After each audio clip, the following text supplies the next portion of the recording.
عرب میں عورت کو کم درجے کی مخلوق سمجھا جاتا تھا۔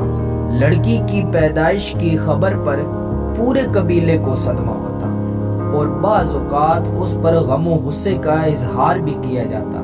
اس معاشرے میں دوسرا برائی کا یہ عالم تھا کہ اگر کسی کو کوئی شریف زادی پسند آ جاتی تو اس کی تعریف میں نہایت فاحش اشعار کہتا اور پھر سر عام اس کی تشہیر بھی کرتا۔ ایسے اشعار میں لڑکی کے جسم کے ایک ایک حصے کی تعریف کی جاتی تھی، ان کا نام لے لے کر انہیں پکارا جاتا تھا، ان کے عیبوں کو منسوب کرتے تھے اور ان کے ساتھ کی گئی فحش حرکات کے تذکرے مزے لے لے کر بیان کرتے، کیونکہ یہ شریف زادیاں اپنی قبائلی روایات کے مطابق ایک خاص لباس میں ہوتی تھی۔ اس کا رد عمل یہ آیا کہ عربوں میں غیرت کا ایک عجیب و غریب جذبہ پیدا ہو گیا۔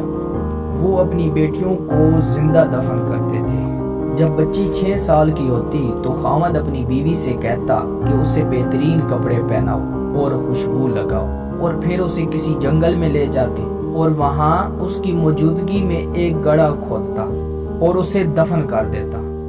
قرآن مجید کتاب ہدا میں بھی اس واقعے کا ذکر موجود ہے اور اس کی تفسیر میں مفسرین کرام نے ایک واقعہ نقل کیا ہے جس میں بچی نے اپنے باپ کی مٹی سے پڑی ہوئی داڑھی کو صاف کیا۔ اس کے باوجود بچی کو اس نے گڑھے میں ڈال دیا اور اسے زندہ دفن کر دیا۔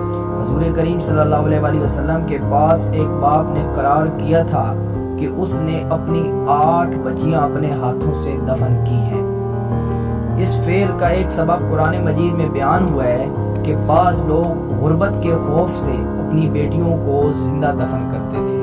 ایک مرد جتنی شادیاں کرنا چاہتا وہ کرتا، اس کی موت کے بعد اس کی بیویاں وراثت میں تقسیم ہوتی، اور اگر اس کے بیٹے نہ ہوں تو اس کے بھائی اور اس کے بھتیجے وارث قرار پاتے۔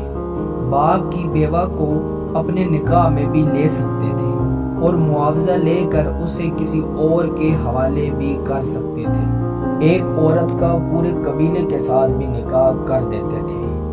البتہ بعض خواتین حضرت خدیجہ رضی اللہ تعالی عنہا کی طرح اپنے آپ کو اس معاشرے سے بچائے ہوئے تھی اور ان کو قدر کی نگاہ سے دیکھا جاتا تھا۔